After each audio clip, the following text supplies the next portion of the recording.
Welcome to the Lean Blog Podcast. Visit our website at www.leanblog.org. Now, here's your host, Mark Graban. Hi, this is Mark Graban, episode number 92 of the Lean Blog Podcast for June 3rd, 2010. Brings a returning guest, Mike Micklewright. He is the author of two new books, and the one we're going to talk about today is called Out of Another Crisis, or alternatively, Out of Another Bleeping Crisis. And not that there's a curse word on the cover, but it's got those cartoon kind of symbols that kind of imply some sort of swear word. But we're going to talk about that. If you want to hear the previous episode with Mike, you can go to leanblog.org/43. If you want to listen to any of the old episodes, you can go to leanpodcast.org. And if you're feeling lucky, a la the Google search page, and you want a random podcast, you can enter leanblog.org/n, where n equals a number between 1 and 92. And if you do hit leanblog.org/92, you'll end up right back here at this podcast. But it's a good way of finding a random old podcast. I hope you enjoy listening. Mike is always thought-provoking and entertaining, but with a serious message about quality improvement. So as always, I hope you enjoy the podcast, and thanks for listening. Well, I want to welcome back returning guest Mike Micklewright. Thanks for coming back on the podcast. Thank you, Mark. You were a very popular guest when you were on before, talking about Dr. Deming and giving us a brief glimpse of your Dr. Deming voice and impersonation. So it's great to have you back, and I was excited that you have not one but two books coming out right now, and wanted to talk to you about your new book, Revisiting Dr. Deming. So will you tell us about the title? It's an interesting title and subtitle, and some of the motivation behind the book. Okay, and thanks for having me back on. I appreciate that. The title is Out of Another Crisis. It's a follow-up to Dr. Deming's Out of the Crisis, written back in 1982. And I guess there's a couple reasons why I wanted to write a follow-up book. The first one is that in the original book, Dr. Deming said it would take between 10 and 30 years to completely transform Western management styles. And here we are at 28 years after he mentioned that in his book, and I thought, okay, well, it's time to go back and revisit and see how we've done. Have we listened to him, or have we completely ignored his message and reverted back to our old ways? And so that was one of the main reasons that I wanted to focus in on that. And then I played around with a subtitle and had different thoughts on the subtitle, went at different angles. The subtitle is called Motivation Through Humiliation, which is kind of strange. It sounds strange, but for those people who do read some of my writings, they'll understand why. Sometimes I say things tongue-in-cheek, but just to get the people to think. And the idea behind this was, there's so many CEOs that we have out there and top managers out there who do promote performance appraisal systems. And as a lot of Demingites know, Dr. Deming was completely against performance appraisal systems, and with good reason. But you got to kind of understand, well, why does a CEO like a performance appraisal system? Why are they such big advocates of performance appraisals? And a lot of it is just because, they've done well in that system. I mean, obviously, they've moved up through the system, and they've always done well. And they've left a lot of other people at the curbside. So, of course, they like that type of system, and it builds in the competition and so forth within an organization. And so they kind of stick to that. And the idea that I thought was, okay, well, here we are just coming out of a worldwide recession. Maybe it's time to evaluate CEO performance as a whole. Let's look at CEO performance when we compare how they've done, especially through the recession and the years leading up to the recession, how they've done when compared to Deming's 14 points or his 14 principles. And the idea is it kind of gives them a little bit of a taste of their own medicine in a way by grading their performance as if that's supposed to motivate them. And what's really trying to show is that, when you grade people in their performance, which is not real fair, It's not a motivator, and that's exactly what they're doing with so many workers out there, is that we are not motivating people by humiliating them with grades in a system that's in which you cannot really single out one person's performance. So what I do is I go through one of the chapters in the book, and I go through each of the 14 points and provide a number of different little stories here and there, and then give them an overall grade for one of those points. Right, and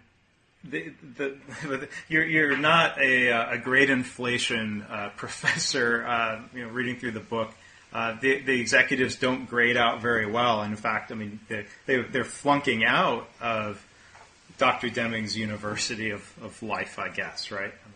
Yes, that's exactly right. And I could pick to any one of those points. And yes, there's I never really went through and counted up the number of F's and D's and so forth. But there's out of the 14 points, there's probably 9 or 10 F's that I hand out. One is for point number 4. And point number 4 is where Dr. Deming strongly suggested that we end the practice of awarding business on the basis of price tag.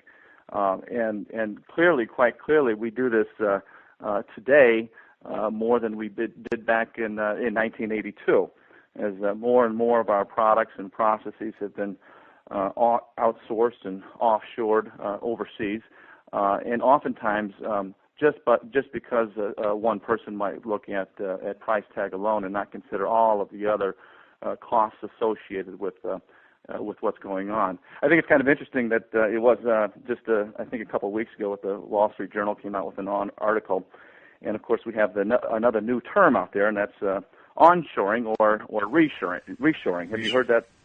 I've heard onshoring. I didn't know reshoring. Yeah, they use both of them in the same article, onshoring and reshoring, and the idea, of course, is to bring back some of the manufacturing that we did once offshore to perhaps China or India or wherever.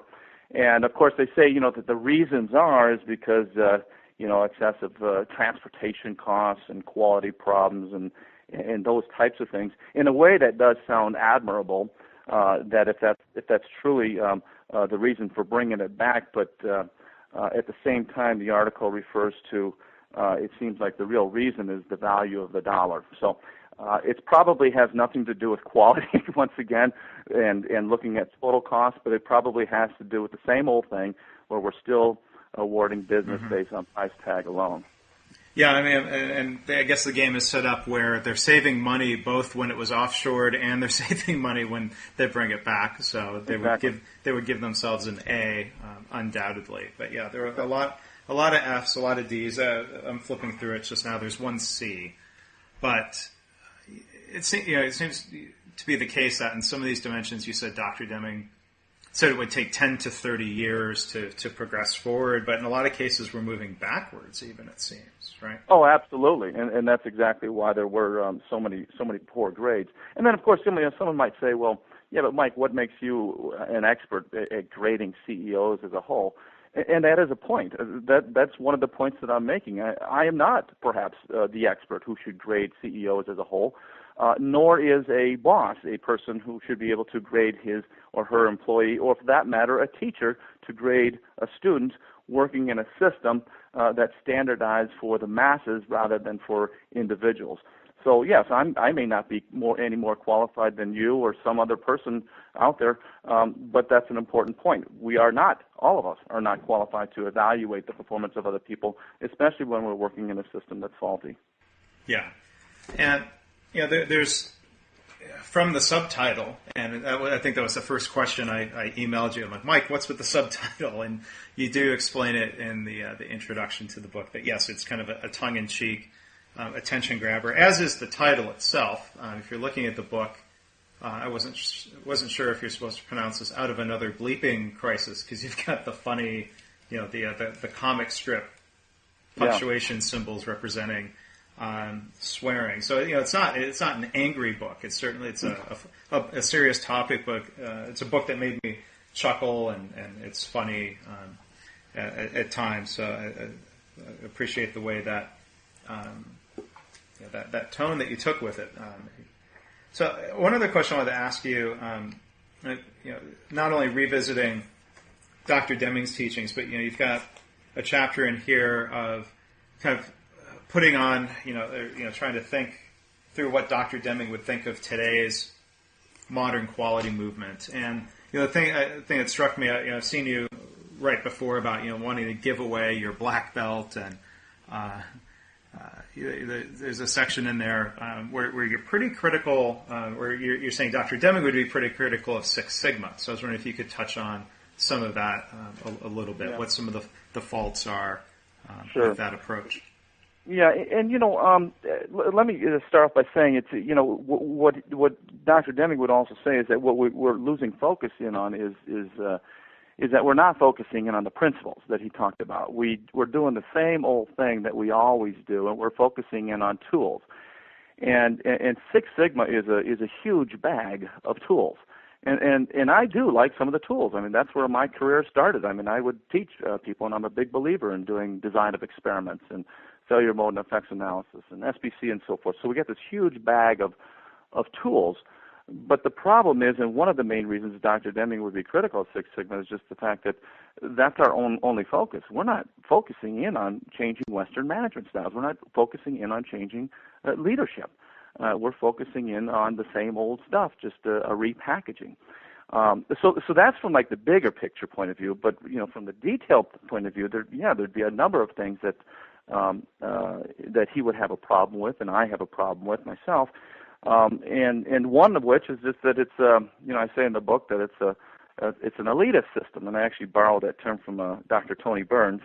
But I like that term that he referred to it as. It's an elitist system in which you have yellow belts and green belts and black belts, and these are the experts who are working on problem solving in other areas, in other people's areas.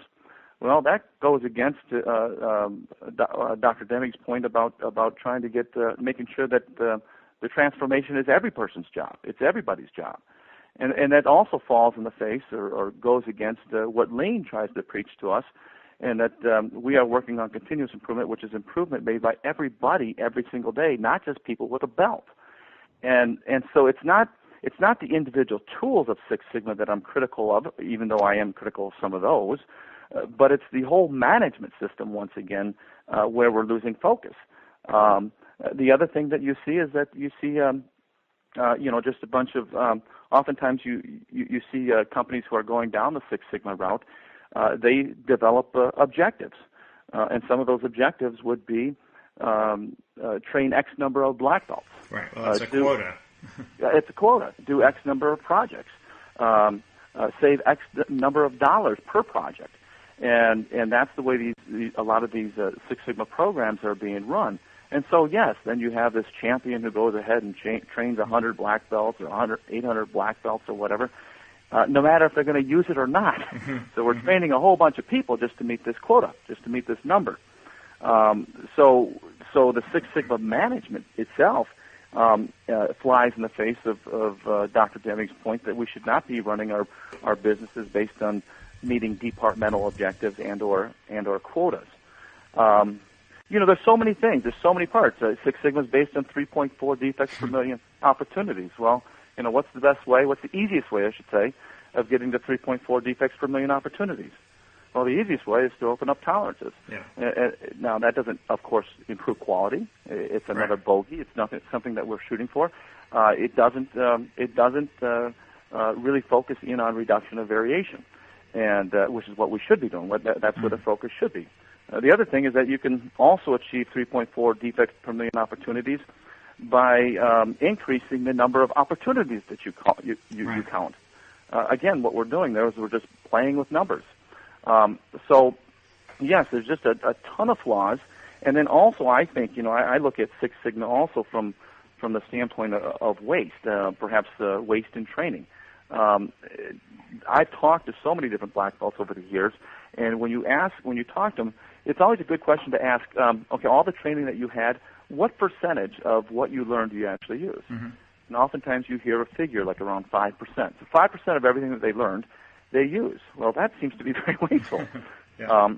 And then you also look at how many black belts were trained and how many are actually actively pursuing it. See, the other part of the whole system is that what becomes important is the belt. So a belt is no different than a certificate or a grade in school or a reward of some sort. And so what you end up seeing is people looking to pad their resumes, looking to get that belt, and that becomes the focus. It's not the education. It's not the knowledge. And that's what's so wrong. It's this another extrinsic motivator that has completely motivated so many people to become a black belt or a green belt just so that they can move on to the next job and get higher pay. Yeah. And even though, I want to touch on lean a little bit because I'm sure modern lean practices wouldn't go unscathed in a review by Dr. Deming. That, as you point out in the book, so many of the management mindsets and philosophy in what we would consider lean management, certainly comes from Dr. Deming and is aligned with Dr. Deming. But the way people, in a lot of cases, use lean tools or methods, it's fair to say falls into some of the same traps that you described with Six Sigma. Yeah, it's a whole lot different. I mean, I look at that as a different animal altogether. In fact, what in one part of the book, I compare the book, Dr. Jeffrey Liker's book called the Toyota Way, in which he also has 14 principles behind the Toyota production system. Obviously the 14 principles. It's just a coincidence that it happens to be the number 14, just like Deming's points. But I go through the book and I compare the two, and I show how the two are aligned. So what I do believe and what I've seen is that the Deming principles and lean principles are very, very much aligned, and they're very much in sync. And of course we do know that Deming had a huge influence on Toyota. So that does make sense. So when you compare their principles, they do look different, but in essence, they're very compatible. They're very much aligned. So it has nothing to do with how lean is supposed to be, but it does have to do with what you said. The word you said was practices, lean practices. And so the lean practices that I actually see in how they're in how lean is actually being pursued at so many companies is not aligned with what Dr. Deming would have wanted us to do and what he was pursuing. I mean, Deming talked a lot about waste elimination. He talked a lot about involving all employees, and one of the greatest wastes in the United States was not using the minds and skills of our employees. So, what he believed and what the principles behind lean believes is very much in sync. It's just that we don't practice it that way. And I think the biggest thing that I would say is in at least the companies that I've worked with, and again that's a number of companies, but it's still a sampling, is that there still is a strong disconnect between lean and quality, and I see this in a lot of different organizations where a lot of lean practices, a lot of lean programs are being headed by operations type people, production people, and their focus is still on efficiencies and productivity, and as a result of that, decreasing costs. But they don't see the relationship between what I just said and quality. Quality is still done by another group. It has nothing to do with lean, even though one of the 8 wastes is defects. They don't look at it that way.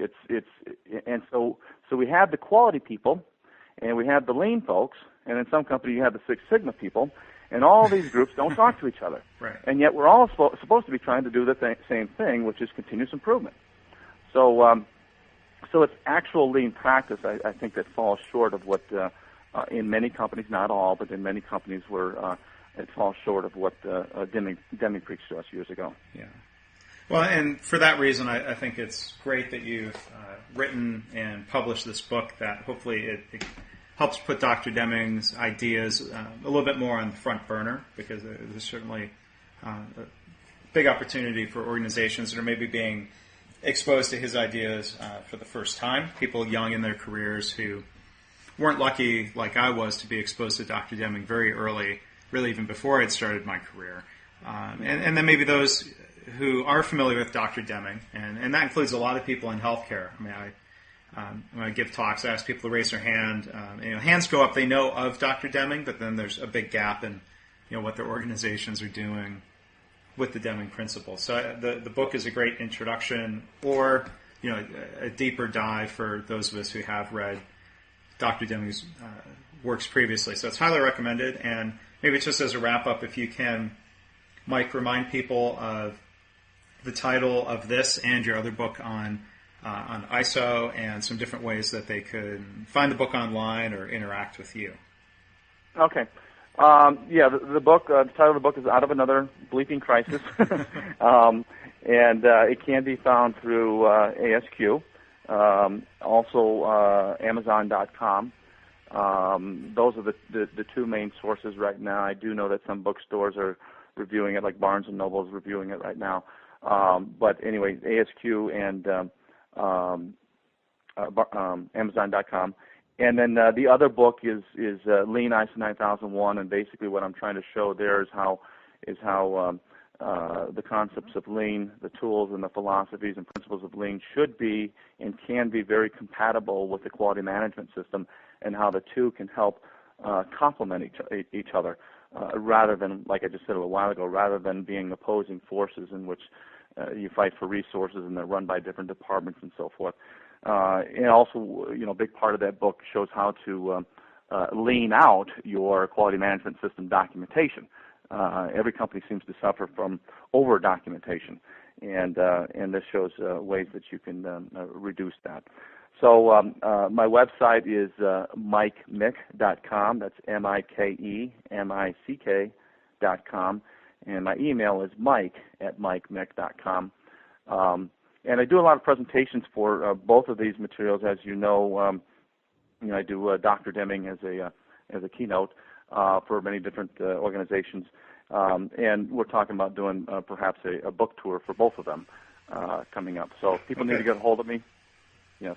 Yeah, well, good. And a tip for people searching on Amazon: if you search for Mike Micklewright or Out of Another Crisis, it comes up. I think if we search for the bleeping crisis, I don't know if that comes up, but I want people to find the book. I'm not trying to muddy the waters with the throwing in the bleeping into the title. One last question, or I'd say a friendly jab at you. You produced a batch of two books at the same time, right? I'm just curious, did you write them in parallel, or is it just one after the other? Was it coincidental they're coming out at the same time? No, that's funny you asked. Someone else asked me the same question, too. It's a batch, right? No, I did not. Those were written in single-piece flow fashion. And they were written in single-piece flow. So Out of the Crisis was first completed, and then Lean ISO 9001 was completed. And then they were also, the later processes, they were edited and printed and so forth in single-piece flow fashion as well. But they were submitted to different publishers as a group, as a batch. And the purpose of that was just to show, hey, there's two books at one time. Let's look at both of them. That might be a stronger selling point. And ASQ liked that and took them both at the same time. So, well, thinking back to your DVD, I wish maybe I can paste in a sound effect of the bell when we said batching. Yeah, exactly. But great stuff. Really enjoyed Out of Another Crisis, Mike, and I want to thank you for joining us here on the podcast. Great talking to you. Thank you. Thanks a lot, Mark. Thanks for listening. This has been the Lean Blog Podcast. For Lean news and commentary updated daily, visit www.leanblog.org. If you have any questions or comments about this podcast, email Mark at leanpodcast@gmail.com.